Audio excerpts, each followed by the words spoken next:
I still remember the exact second my heart stopped making noise. It was 3:07 a.m. on a Thursday, 3 years ago. The kind of night where the world feels hollow, quiet enough that even the hum of the refrigerator downstairs sounded like distant machinery in an empty building. My hand slid across the mattress beside me, still half tangled in sleep, searching for warmth. Instead, my fingers brushed only cold sheets, wrinkled, abandoned, and empty. I blinked slowly, my mind still foggy, trying to make sense of the silence. Then I heard it again, a faint buzzing from downstairs. Persistent, irritating, almost frantic. His phone. It had been lighting up the living room like a tiny emergency beacon for at least 30 minutes. That buzzing was what finally dragged me out of sleep. The kind of instinctive worry that hits when someone you love disappears in the middle of the night without a word. I pushed myself upright and glanced around the dark bedroom. The door was slightly open. The apartment felt wrong. Too still. Too empty. For a moment, I just sat there, my heart beating faster with every passing second. Maybe he ran out for something. Maybe he couldn't sleep. Maybe. I reached for my phone. The screen lit up the room in pale blue. My name is Ava Bennett. I'm 31 years old. And at that moment, I thought I was in a normal relationship. We had been together 2 years, living together for the last 8 months. The kind of relationship that slowly blends two lives into one. Shared groceries, shared routines, shared keys hanging by the front door. Or at least that's what I thought. My fingers moved automatically across the screen. Just one message. Babe, everything okay? Where are you? 31 seconds later, my phone nearly launched itself off the nightstand. Incoming call. His name glowing on the screen. I answered immediately. Hey, I just woke up and... Are you actually serious right now? His voice exploded through the speaker. So loud I had to yank the phone away from my ear. What? I said, blinking in confusion. It's 3 in the morning, Ava, he snapped. And you're checking my location like some kind of stalker. I sat there completely stunned. I didn't check your location, I said slowly. I woke up and you weren't here. Your phone's been buzzing downstairs for half an hour. I just wanted to make sure you were okay. But he was already spiraling. You always do this, he said, his voice sharp and venomous. You need to know where I am every second of the day. It's suffocating. The words hit me like cold water. What are you talking about?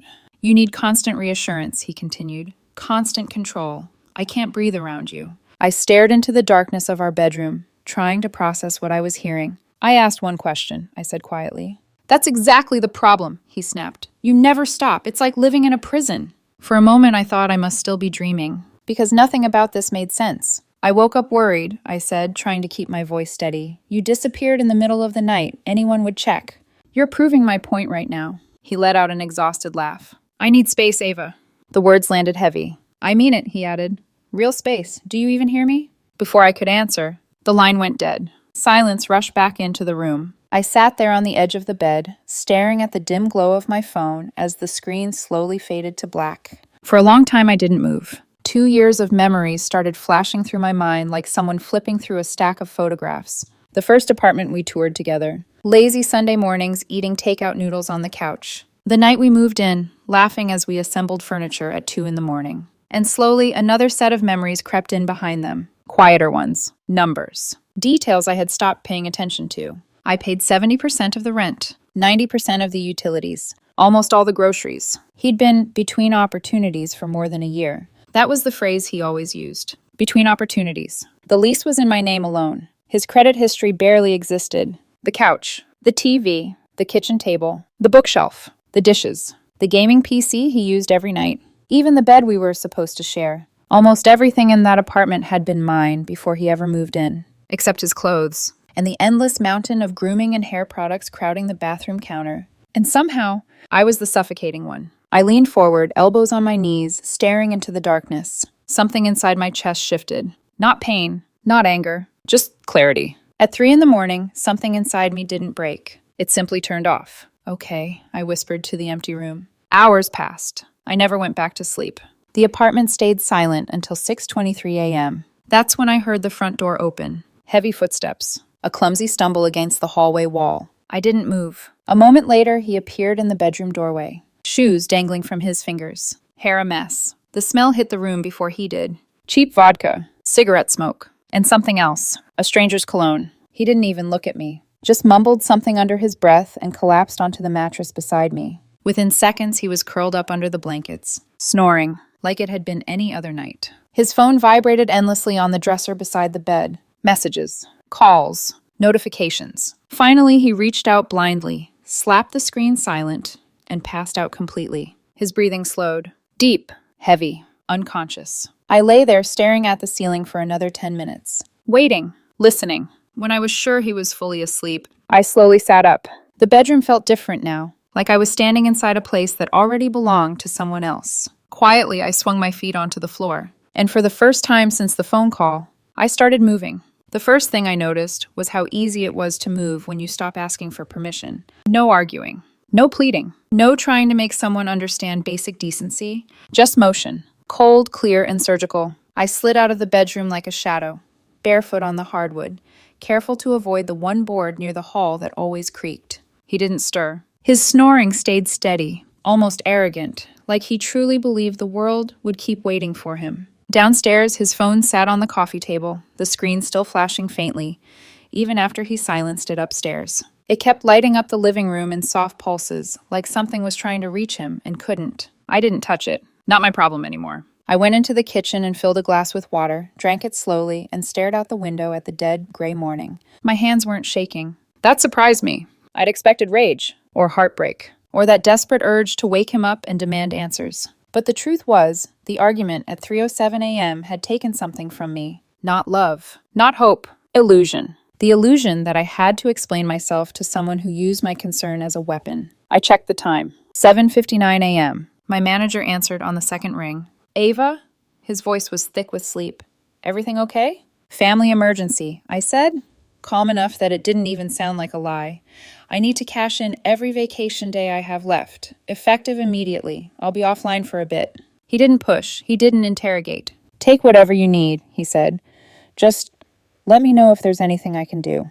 Thank you, I said, and I meant it. Because I'd gotten so used to being spoken to like an inconvenience that a simple sentence of kindness felt shocking. I hung up and opened my contacts. There was one person I trusted without question. The friend who had watched me rebuild my life from scratch once before, back when I'd been 25 and broke and stubborn and convinced I could do everything alone. He owed me his life in 6 different ways, and we both knew it. I typed one message. Need your truck and every muscle you've got today. Paying for gas, food, whatever you want. Be here by 9:30. No questions. I didn't add emojis. I didn't soften it. I hit send. Then I walked back upstairs. He was still asleep, mouth slightly open. Hair sticking up in uneven spikes, the collar of his shirt reeking of smoke and liquor. His skin smelled like a bar, like someone else's night. On the pillow beside him, there was a dark stain of drool. I stared at him for a long second, and for the first time in 2 years, I saw him clearly. Not the charming version. Not the funny version. Not the man who held my waist in public like he was proud to be mine. I saw the man who screamed at me for caring whether he was alive. I walked into the closet and pulled out a duffel bag. No hesitation. No sentimental pause. Just logistics. I started with my clothes, work outfits, shoes, coats, anything that was undeniably mine. I moved through the apartment like a checklist. My laptop, my chargers, my important documents, passport, birth certificate, the folder with my lease paperwork and the apartment deposit receipts. Because yes, I'd been the one to handle all of that too. I opened the drawer in the living room where we kept random junk. Batteries, old receipts, a gift bag with tissue paper, and the ring brochure I'd hidden behind a stack of manuals. I pulled it out and stared at the glossy page. A diamond-catching light, a promise I'd been quietly paying for every month like some private prayer. My throat tightened for exactly 1 second. Then the numbness swallowed it. Not because I didn't care, because caring had become expensive. And I was done funding it. At 8:12 a.m., my phone buzzed. On my way, my friend texted, 9:26, coffee? I almost laughed. That was him, always. Even in chaos, he showed up like it was the most normal thing in the world. 2 coffees, I replied. You pick. Then I kept moving. I didn't touch his things, not because I was being generous, because I wasn't. I just didn't want anything that belonged to him. I didn't want his energy in my new life. I walked into the bathroom and stared at the clutter. His shaving kit, his cologne, random hair products he insisted he needed. And then, spilling across the counter like a cosmetic landslide, his ex's influence, stamped everywhere. The expensive brand cleanser he'd started using because she swore by it. The hair straightener I'd surprised him with last Christmas because he'd complained his hair looked messy without it. The fancy towels I bought because he said the old ones were embarrassing. I stared at those towels. White, soft, absurdly expensive. And suddenly I realized something. He didn't just want space. He wanted a life where I paid the bills quietly, asked no questions, and accepted being treated like background noise. I folded the towels, put them in a laundry bag, and took them too. At 9:26 a.m., there was a soft knock at the door. Not loud, not dramatic, just the kind of knock that said, "It's me. You okay?" I opened it, and my friend stood there with 2 giant coffees and the same steady expression he always wore when things were about to get messy. He didn't look past me, didn't ask where my boyfriend was, just held up the cups. "Dark roast," he said. Figured you needed something that punches back. I stepped aside. He walked in, set the coffees down, and finally let his eyes sweep the room. The duffel bags, the half-cleared shelves, the quiet. He turned to me, still didn't ask. Just said, "Where do we start?" And that was when I knew I wasn't doing this halfway. "Not this time. Everything that's mine," I said. My voice came out flat. "Goes. Today." He nodded once. No judgment, no lecture, just action. We worked like a silent heist crew. Couch first. Coffee table. The framed movie posters I'd bought before he ever existed in my life. My bookshelf, each spine familiar as an old friend. The plates, bowls, bowls, mugs, forks, knives, all the kitchen stuff I'd accumulated over years, like proof that I'd built a real home. My cast iron skillet collection. My tools. My winter coats. The area rug. Even the shower curtain. My friend shot me one worried side eye when I wrapped the shower curtain rod in a towel and carried it out like a trophy. "You taking the curtain too?" he asked softly. "I bought it," I said. "So yeah." He didn't argue. He just nodded like he understood exactly what this was. Not pettiness. Reclamation. Upstairs, my boyfriend never woke. He stayed sprawled on the bed like a man who had no idea the ground under him was disappearing. His phone vibrated again on the dresser, and this time I caught the screen before it went dark. A woman's name. Not mine. A name I didn't recognize. The message preview flashed for half a second. "Last night was crazy. You okay?" I didn't open it. I didn't need to. The scent of cologne had already told me everything I needed to know. I set the phone back down and kept packing. By noon, the apartment looked stripped. Empty corners where my life used to sit. Bare walls. A hollow echo when we walked. My friend wiped sweat from his forehead and glanced toward the bedroom door. "You want me to wake him?" he asked carefully. "So he doesn't—" "No," I said immediately. My voice wasn't angry. It was final. He wanted space. I took a slow breath. "I'm giving it to him." And as my friend carried the last load down to the truck, I stood in the living room one more time, listening to the emptiness, and felt something unexpected slide through my chest. Not grief, not regret, relief. Because for the first time in years, the apartment was quiet, and the quiet felt like freedom. By the time the final box was loaded into the back of my friend's truck, the apartment no longer looked like the place I had lived for 8 months. It looked like a stage after the actors had gone home. Bare walls, empty corners, the faint rectangle outlines where furniture used to sit. The living room echoed when I walked through it. For a moment, I stood in the doorway, keys in my hand, staring at the stripped-down space. Upstairs, my boyfriend was still asleep. He hadn't moved once. The man who had screamed that I was suffocating him had no idea that in the last 4 hours, I had removed almost every trace of myself from his life. My friend leaned against the truck outside, sipping the last of his coffee. "You sure you got everything?" he asked. I looked back at the apartment. The couch was gone. The TV, the kitchen table, every dish, bowl, fork, knife, my cast iron skillet collection, the gaming PC I bought that he used every night, my tools, my rugs, my books, even the ridiculously overpriced towels he once insisted we needed. The only things left were his clothes hanging in the closet, his shoes by the door, his pile of unopened mail, and the bed upstairs that he was currently drooling on. "Yeah," I said quietly. "I got everything." I locked the door. Not dramatically, just a simple click. The sound echoed more than it should have. The first stop was the carrier store. My friend drove while I sat in the passenger seat scrolling through settings on my phone. Every shared account, every auto payment, every subscription, gone. The grocery delivery app that sent him snacks on my card. The gas reimbursement transfers. The random late-night food orders he'd promised to pay back later. Deleted. At the store, I paid $25 for a brand new SIM card. New number. New start. The employee behind the counter didn't know he was watching someone quietly erase the last 2 years of her life. But that's exactly what it felt like. While the phone activated, I logged into the utility portals for the apartment. Electricity. Internet. Water. Every account listed under my name. I removed myself. Effective immediately. My friend glanced over at me as I tapped through the screens. "You're serious about this," he said. I didn't look up. Completely. The jewelry store downtown was my next stop. The same place where, 10 months earlier, I had walked in with nervous excitement and picked out an engagement ring.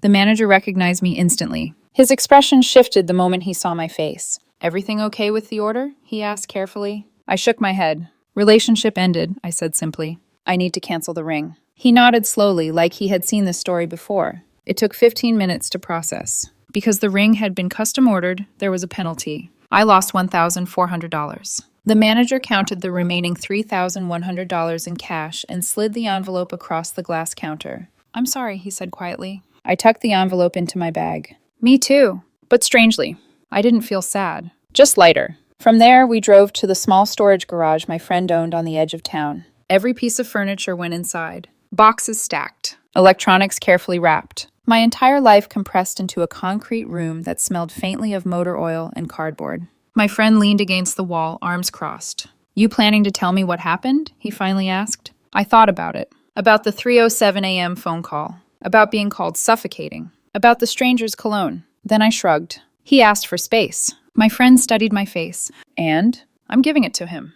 That seemed to answer enough. He didn't ask anything else. There was one final call I needed to make. 6 months earlier, a company in another state had offered me a senior position. Better salary. Better benefits. Better everything. But I had turned it down. Because my boyfriend didn't want to move. Because leaving would have been selfish. Because relationships require compromise. At least, that's what I had believed at the time. I dialed the number. The HR representative answered on the second ring. "Hello?" "Hi," I said. "This is Ava Bennett. We spoke about the senior analyst role earlier this year." There was a brief pause. "Oh, yes, I remember. You decided to stay local." "That's right." Another pause. "So what can I help you with today?" I looked out the windshield at the open road stretching toward the interstate. My life sitting in boxes behind me. And the empty apartment where a man was still sleeping in a bed that was no longer mine. "I wanted to ask," I said slowly. "Is the position still open?" There was the sound of typing. Then, "Actually, yes, it is." My chest tightened. "When would you be available to start?" 2 weeks, I said. Silence, then a small laugh of surprise. "Well, that's perfect timing." When we finally finished everything, I checked the clock. From the moment he screamed, "I need space," on the phone, to the moment I turned the key in my car, exactly 11 hours had passed. 11 hours to dismantle a life. 11 hours to disappear. My friend stood beside my car as I loaded the last bag into the trunk. "You sure you're okay driving?" he asked. "Yeah. You got a place lined up?" "Working on it." He hesitated, then pulled me into a quick hug. "You know you could stay," he said. "Crash at my place as long as you need."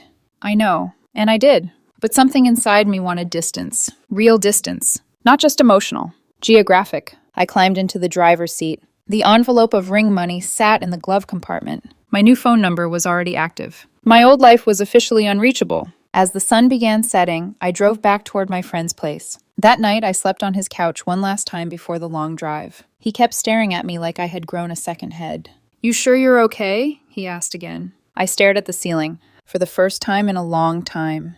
My chest felt quiet. Honestly, I turned my head toward him. I've never felt lighter. The next morning, I started the long drive south. And somewhere along that highway, between the radio songs and the endless asphalt, the old version of my life finally disappeared in the rearview mirror. The first thing I noticed about my new life was how quiet it was. Not lonely quiet. Not the kind of silence that creeps into a room after an argument. A different kind. Peaceful. The kind of quiet that lets your mind breathe.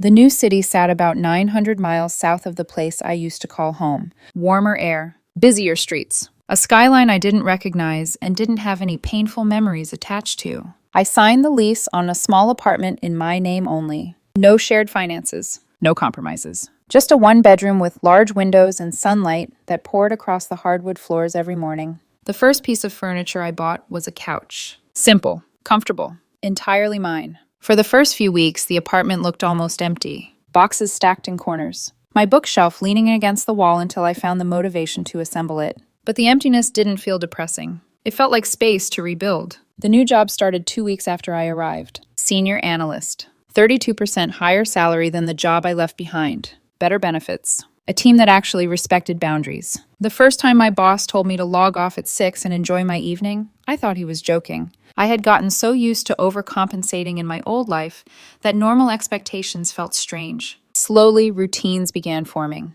Morning coffee at the same cafe near the office. Work days filled with spreadsheets, client meetings, and deadlines. Evenings at the gym. Therapy sessions once a week where I unpack things I hadn't even realized I'd been carrying. Every Thursday at 6 p.m., the city seemed to settle into a calm rhythm. That became my favorite time of the week, because nothing dramatic ever happened. No accusations. No late-night arguments. No emotional landmines. Just quiet. And quiet started to feel like freedom. Over time, the empty apartment filled with signs that my life was becoming stable again. A dining table. A rug I actually liked. Framed photos from trips with new friends. People who didn't treat kindness like weakness. People who didn't twist concern into control. It took me almost a full year before I even considered dating again. Not because I was bitter, but because I wanted to make sure I understood the difference between love and obligation. Then I met Daniel. He worked in architectural design. Calm. Observant. The kind of man who listened before speaking. On our third date, he sent a text that almost made me laugh out loud.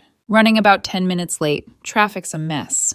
Didn't want you to worry. Such a simple sentence, but it felt revolutionary. Not defensive. Not accusatory. Just considerate. When he stayed out late with friends, he'd text me. Not because he was afraid I'd interrogate him, but because he wanted me to know he was safe. Sometimes he'd add a stupid emoji. Sometimes a photo of whatever ridiculous drink he was trying. The contrast between that and my old relationship was so obvious it almost hurt. Almost. But mostly it reminded me how far I'd come. 3 years passed faster than I expected. My old life faded into something distant. A strange story I rarely thought about anymore. I still kept one folder on my computer. Password protected. Inside it were screenshots. Old messages. Documents. Just in case. Not because I expected trouble, but because experience had taught me that sometimes the past tries to come back when you least expect it. Still, for 3 years, nothing happened. No messages, no sightings, no rumors. It was like the man I had once lived with had simply vanished from the planet, which suited me perfectly. Then, one random Tuesday afternoon, everything changed. I was sitting in my usual corner of the coffee shop near my office, headphones in, laptop open, answering emails and finishing a report before a meeting. The cafe buzzed with quiet conversation. Espresso machines hissing, keyboard clicks, the normal soundtrack of a weekday. I had just finished typing a long response to a client when someone suddenly pulled out the chair across from me. Not asked. Pulled. The sound scraped across the floor loud enough to make me look up, and then someone sat down. Confident, casual, like they belonged there. My first thought was that someone had mistaken my table for an empty seat, so I glanced up, ready to politely explain. The words died in my throat, because the man sitting across from me looked painfully familiar. Same dark hair, same sharp jawline, same smirk that used to charm entire rooms. Just slightly older now. More lines around his eyes, but unmistakable. My ex-boyfriend. For a second, my brain refused to process it. 3 years had passed. 3 years of distance. 3 years of silence. And yet there he was, sitting across from me like no time had passed at all. He leaned back in the chair, studying my face, then smiled. Found you. The words were casual, almost amused, like this was some game he had finally won. I slowly closed my laptop. My pulse stayed calm, which surprised me, because 3 years ago, seeing him would have shattered me. Now, it mostly felt inconvenient. That must have taken some effort, I said evenly. He shrugged. Took a while. His eyes scanned the coffee shop, then returned to me. You really went full ghost. I slid my laptop into my bag. How did you track me down? He leaned forward slightly, a smug expression spreading across his face. I can be very persuasive when I want something. Something about the way he said it made my stomach tighten, because persuasion usually meant manipulation with him. Still, my voice stayed calm. Well, I said, you found me. He nodded slowly. Then his expression shifted, from smug to serious. We need to talk. I stood up. No, I said calmly. We really don't. I grabbed my bag and turned to leave. But before I could take a step, his hand shot out and grabbed my wrist. Tight. Possessive. The sudden contact made half the cafe glance over. Yes, he said quietly. His grip tightened. We do. I looked down at his hand, then back at his face. You disappeared, he continued. No warning, no explanation, nothing. I pulled my wrist slightly, but he didn't let go. Like a coward, the word hung between us. I stared at him. You screamed at me at 3 a.m, I said calmly, that I was suffocating you. His jaw tightened. You said you needed space. I gently removed my wrist from his grip. So I gave you space. His eyes flashed with irritation. That's not what I meant, he snapped. And you know it. I tilted my head slightly. I was upset that night, he continued. People say things when they're angry. I waited, because I could feel something else coming. Something bigger. Then he said the sentence that froze half the coffee shop around us. I have a son. My mind processed the words slowly. And, I said. He leaned forward. lowering his voice just enough to make it more dramatic. You're the reason he exists. The cafe went silent. For a moment, I thought I had misheard him. The words floated in the air between us like something unreal. You're the reason he exists. I blinked once, twice. Then I let out a short laugh before I could stop myself. Not nervous laughter, not hysterical, just disbelief. It's been 3 years, I said flatly. He didn't smile, didn't laugh with me. His expression stayed deadly serious. That's exactly why it took me so long to find you. A few people at nearby tables had clearly stopped pretending not to listen. Coffee cups paused halfway to lips. A laptop slowly closed 2 tables over. The entire cafe had slipped into that strange quiet where everyone senses drama unfolding. I leaned back in my chair. Explain, I said. He nodded like he had been waiting for that. Right before you ran away, he said, emphasizing the words with a small smirk, my ex-girlfriend and I hooked up one night. My stomach tightened slightly. Not jealousy, just irritation. And? I asked again. She got pregnant. I stared at him. So your ex had a baby, I said slowly. Yes. And now you're here because? I asked. His jaw clenched. You're twisting things, he snapped. You know exactly what I mean. He leaned forward across the table. She didn't find out until after you disappeared. By the time she realized she was pregnant, you were gone. So, I said. So, he continued impatiently, the timeline lines up perfectly. I waited. Then he said it, plain, blunt, and ridiculous. You're the father. For a full 3 seconds, I said nothing. Then I laughed again. This time louder. A couple at the next table actually turned around. You can't be serious, I said. I'm very serious. How exactly, I asked calmly, would that work biologically? His expression darkened. Don't play dumb with me, Ava. I'm not, I said. Then stop pretending you don't understand. I folded my arms. Your ex-girlfriend had a baby. Yes.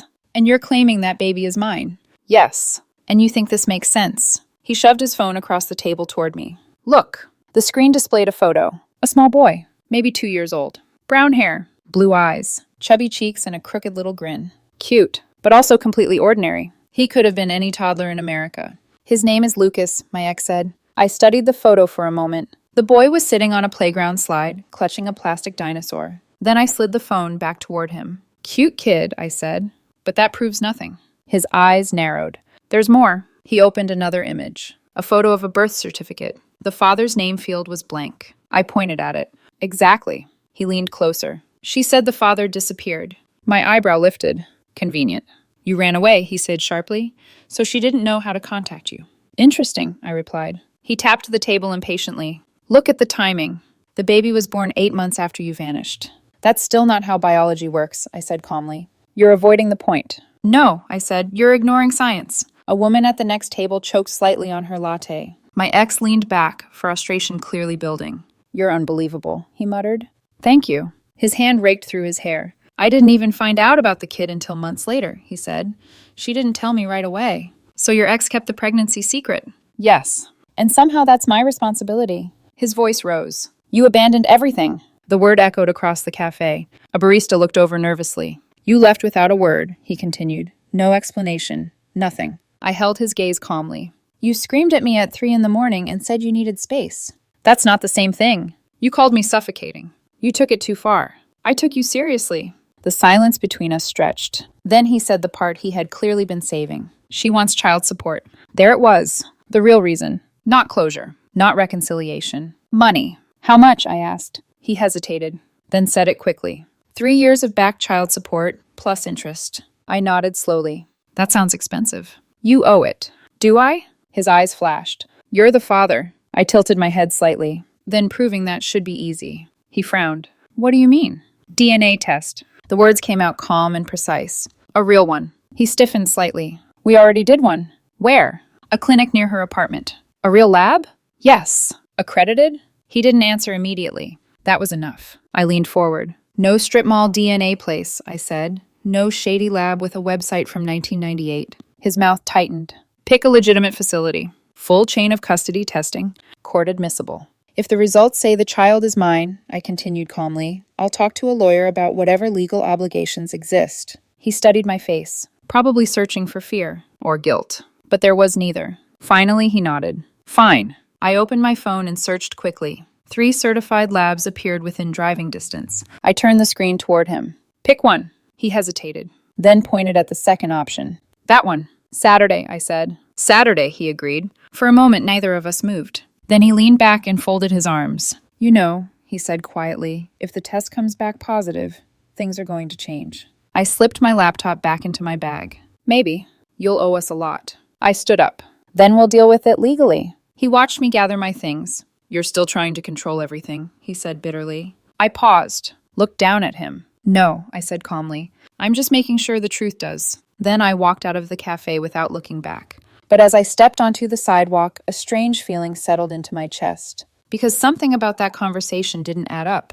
And deep down, I had the uneasy sense that the real story hadn't even started yet. Saturday morning arrived faster than I expected. All week, the situation hung over my life like a quiet storm cloud. Not dramatic, just present. At work, I stayed focused, but every now and then, my mind drifted back to the cafe. The smug way he said he had tracked me down. The way he casually announced a child to an entire room full of strangers. The quiet calculation behind the words child support. Still, I didn't panic, because facts have a way of exposing lies. And science is much harder to manipulate than people. The testing facility sat inside a clean medical office building on the edge of the city. Glass doors, bright fluorescent lighting. The kind of place that smelled faintly of antiseptic and printer toner. Exactly the kind of environment I wanted. Professional. Documented. Traceable. I arrived 10 minutes early. Sat in the waiting area. Watched the receptionist organize paperwork behind the desk. My phone buzzed. A text from Daniel. You okay today? I smiled faintly.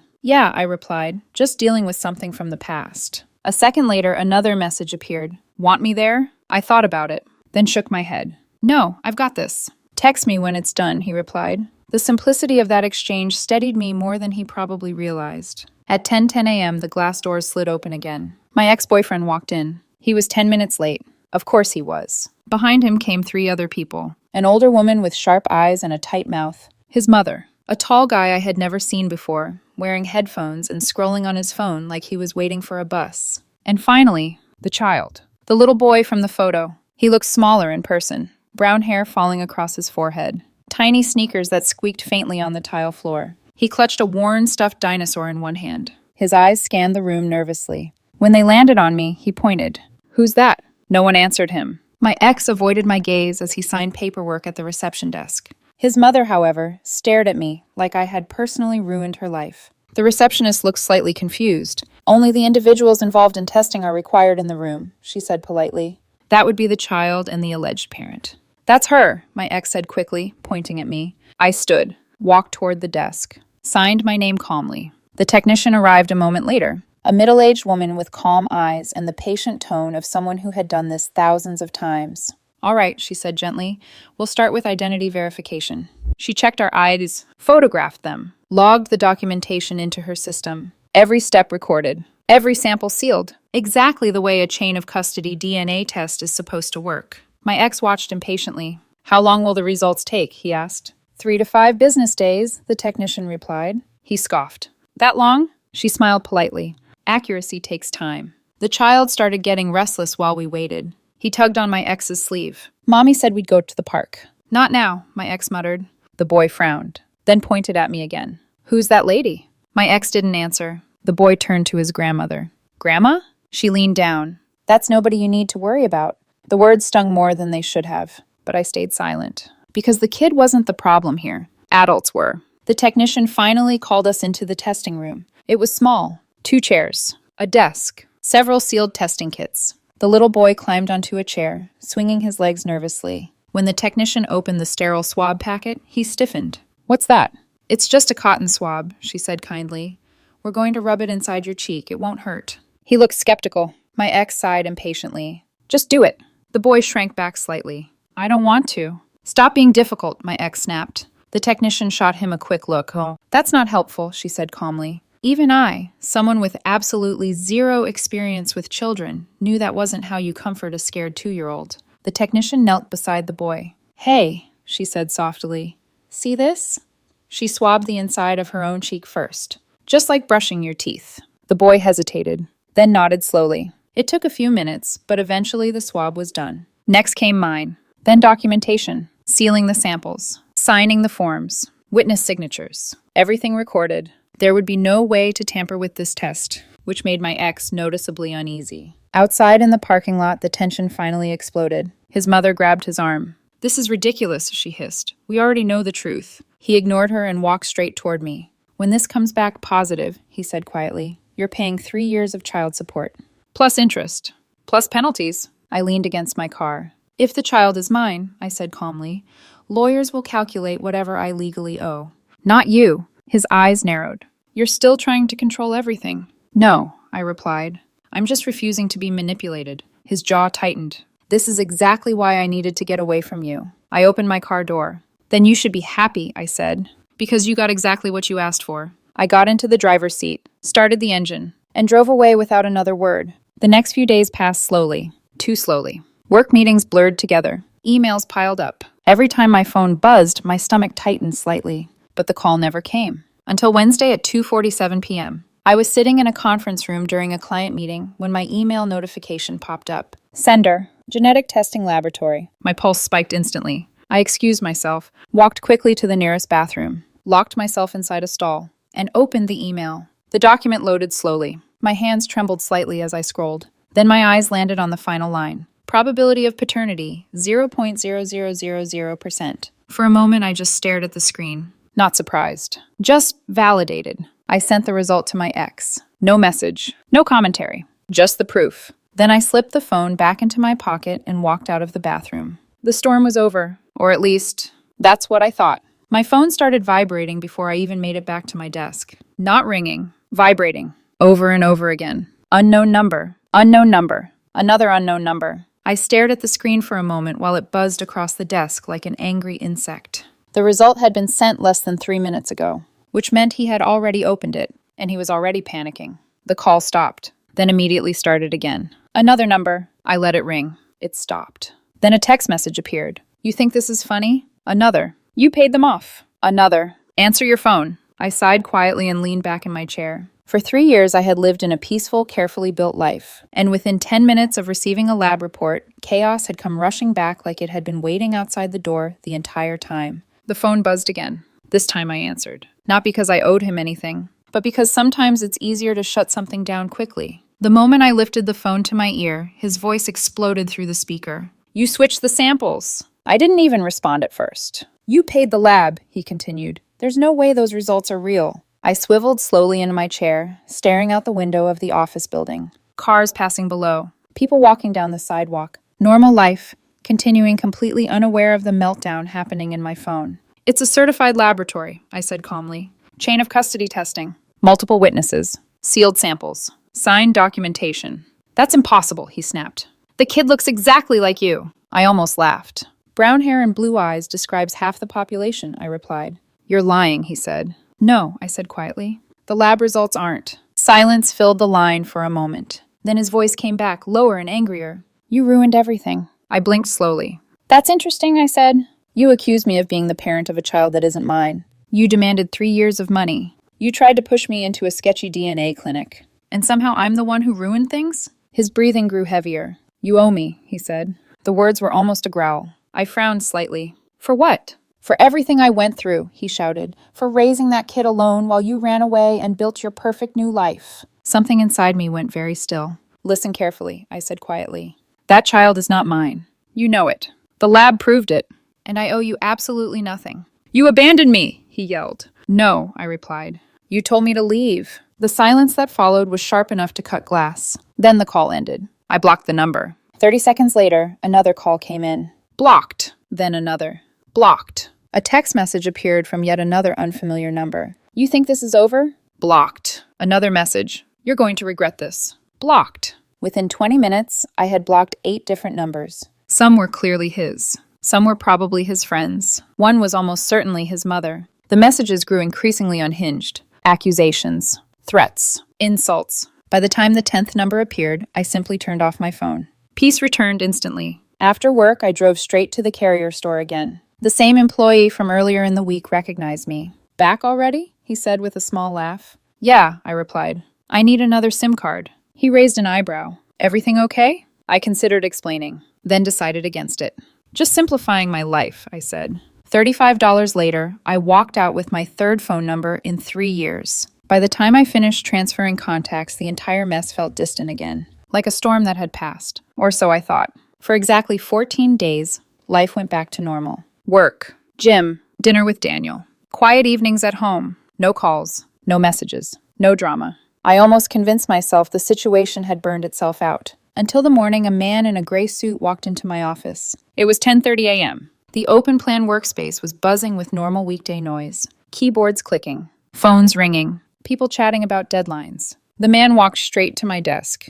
"Are you Ava Bennett?" he asked loudly. Half the room looked up. "Yes," I said cautiously. He handed me a thick envelope. "You've been served." The words dropped into the office like a grenade. My boss suddenly became very interested in a spreadsheet on his monitor. The man turned and walked away without another word. Every pair of eyes in the office followed him, then slowly turned back to me. My stomach sank as I opened the envelope. Legal paperwork. Dozens of pages. My ex-boyfriend's name printed across the top, and the number that made my chest tighten instantly. $45,000. He was suing me for emotional distress, lost wages, medical expenses, and something labeled abandonment during a vulnerable period. All because I had disappeared 3 years earlier. I stared at the pages in disbelief. Around me, the office had fallen silent again. Someone whispered, "Is she okay?" My boss walked over carefully. "You want to take the rest of the day?" he asked quietly. I nodded, because humiliation burns in a way that takes time to cool. That afternoon, I called a lawyer. Not just any lawyer, one who specialized in dealing with unhinged lawsuits and manipulative ex-partners. Her name was Rachel Carter. And after reading the complaint, she leaned back in her chair and started laughing. Not a polite chuckle, a full, delighted laugh. "This," she said, wiping a tear from the corner of her eye, "is the flimsiest lawsuit I've seen all year." I blinked. "Is that good?" "Oh," she said, smiling. "We're going to have fun with this." And for the first time since the process server walked into my office, I smiled too, because something told me this story was about to end very badly. Just not for me. Rachel Carter turned out to be exactly the kind of attorney you want when chaos walks into your life wearing legal paperwork. Sharp, calm, and just a little bit amused by people who try to weaponize the court system. She sat behind her desk, flipping through the lawsuit with the casual focus of someone reviewing a restaurant menu. Every few pages, she would let out a small laugh. "Emotional distress," she read aloud. "Lost wages. Medical bills caused by stress-related illness." She lowered the papers and looked at me. "All because you left a boyfriend 3 years ago." "That's the claim," I said. She shook her head slowly. "You'd be surprised how often people try something like this." "Does it ever work?" Rachel smiled. "Almost never." She tapped the stack of papers with a pen. "But the best part is what comes next. Discovery. If you've never been involved in a lawsuit, discovery is the phase where both sides are forced to produce evidence. Documents, records, messages, medical reports, anything that might support their claims. In theory, it's where the truth surfaces. In reality, it's where bad stories fall apart. Rachel explained it to me like a professor enjoying a favorite lecture. If he's claiming emotional trauma, she said, he has to prove it. Medical records, therapy documentation, evidence that your disappearance caused measurable harm. She leaned forward slightly. And we get to request everything. That part sounded promising. But Rachel wasn't finished. We also get to investigate his public behavior during the same period. I frowned slightly. What does that mean? Her smile widened. It means we get to look at his social media. 2 days later, Rachel called me. "Ava," she said, barely containing her amusement, "you're going to love this." She sent a link. I opened it, and suddenly I was staring at my ex-boyfriend's Instagram page. Public. Completely unlocked. He had never bothered to change the privacy settings. Rachel's voice came through the phone. "Scroll." So I did. And what I saw made the entire lawsuit collapse in real time. 2 weeks after I left, there was a photo of him standing on a rooftop bar, bottle of champagne in hand.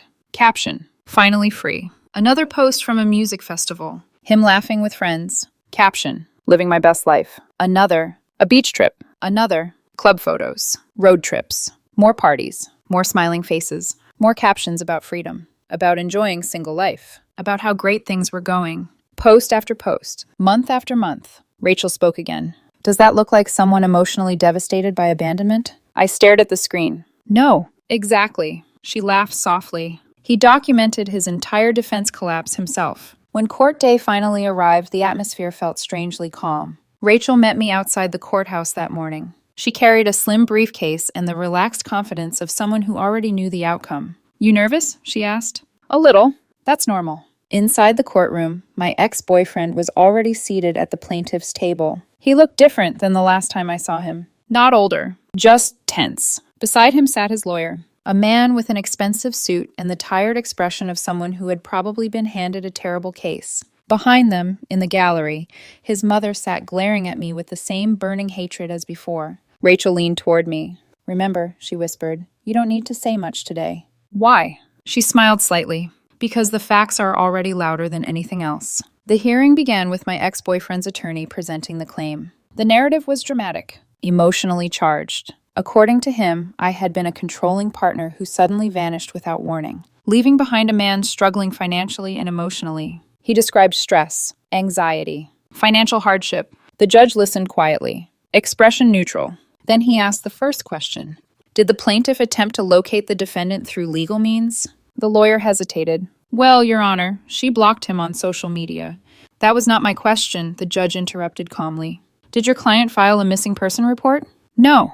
"Did he contact her employer?" "No." "Did he attempt to locate her through family members?" "Number." The judge raised an eyebrow. "So for 3 years, your client made no formal effort to locate someone he now claims abandoned him during a vulnerable period." The lawyer shifted slightly. "Well, continue," the judge said. Then it was Rachel's turn. She stood calmly and approached the bench. What followed lasted 12 minutes. 12 quiet, devastating minutes. She presented the timeline. The 3:07 a.m. argument. The legal removal of my belongings from an apartment leased in my name. The relocation for a better job. The ambush accusation 3 years later. The attempted DNA test manipulation. The certified laboratory results proving 0.0000% probability. Then she introduced the social media posts, each one displayed clearly on the courtroom monitor. Rooftop bar, music festival, beach trip. Caption after caption celebrating freedom and happiness during the exact period he claimed to be emotionally destroyed. Rachel stepped back. "That concludes the defense presentation, Your Honor." The courtroom fell silent. The judge didn't even look surprised. He took a sip of coffee, then spoke. "People are allowed to end relationships." His voice was calm and firm, even abruptly. There was no marriage, no legal dependency, no contractual obligation requiring the defendant to remain in the relationship or notify the plaintiff of relocation. He looked directly at my ex-boyfriend. The plaintiff had no legal right to continued financial or emotional support. He paused, then delivered the sentence that ended everything. "This case is dismissed with prejudice," meaning the lawsuit could never be filed again. But the judge wasn't finished. Rachel stood again. "Your Honor, we also filed a counterclaim for attorney fees related to a frivolous lawsuit and attempted paternity fraud." The judge nodded. "I'm aware." He glanced down at the paperwork briefly, then spoke again. "The court awards the defendant full attorney fees." He looked up. $2,500 payable by the plaintiff within 90 days. Across the courtroom, my ex-boyfriend's face went pale, and for the first time since the entire nightmare started, I felt something inside me finally settle, because the truth had just won. Publicly, completely, and legally. The courtroom emptied slowly. Papers shuffled. Chairs scraped softly against the floor. The quiet murmur of lawyers discussing other cases filled the hallway outside. I sat for a moment longer, letting the reality settle in. It was over. 3 years of distance, weeks of accusations, a lawsuit built on anger and entitlement. All of it had collapsed in less than half an hour. Rachel closed her briefcase and leaned slightly toward me. "Congratulations," she said calmly. "On what?" She smiled. "On surviving one of the most ridiculous legal claims I've seen in a while." I exhaled slowly.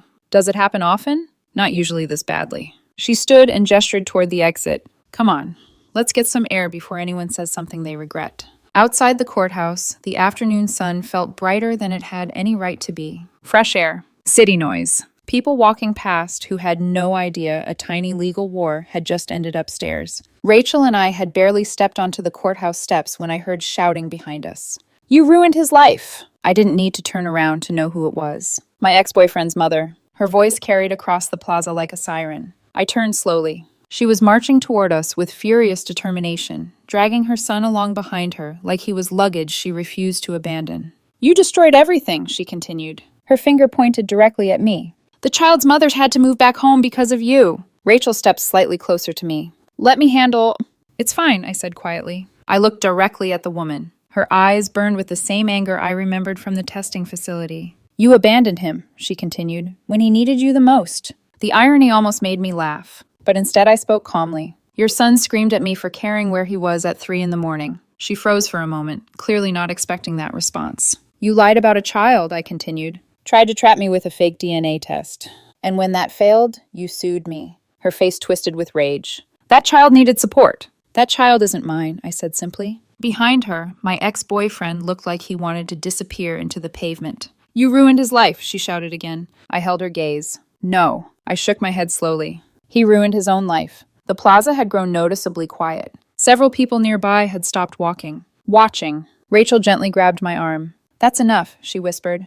"Let's go." She was right. Anything else said now could be twisted later. So I turned away. The shouting faded behind us as we walked toward the parking lot. 6 months passed after that day. The $2,500 court-ordered payment never arrived. Not once. Rachel didn't seem surprised when I called to ask. "He'll probably try to avoid it," she said. "And if he does, then the court will eventually enforce it." But before that could happen, another update arrived. My ex-boyfriend had filed for bankruptcy, which meant the money was gone. Rachel shrugged when she told me. "Honestly," she said, "it's not worth the stress of chasing it." She was probably right, because by then my life had moved forward in ways that made the entire situation feel smaller. Daniel and I had been together almost 2 years by that point, and the contrast between my past and present relationships still amazed me sometimes. When he stayed out late with friends, he texted me. Not because he was afraid of being interrogated, but because he wanted me to know he was safe. When I asked what time he'd be home, he answered. Sometimes with a simple message, sometimes with a ridiculous emoji,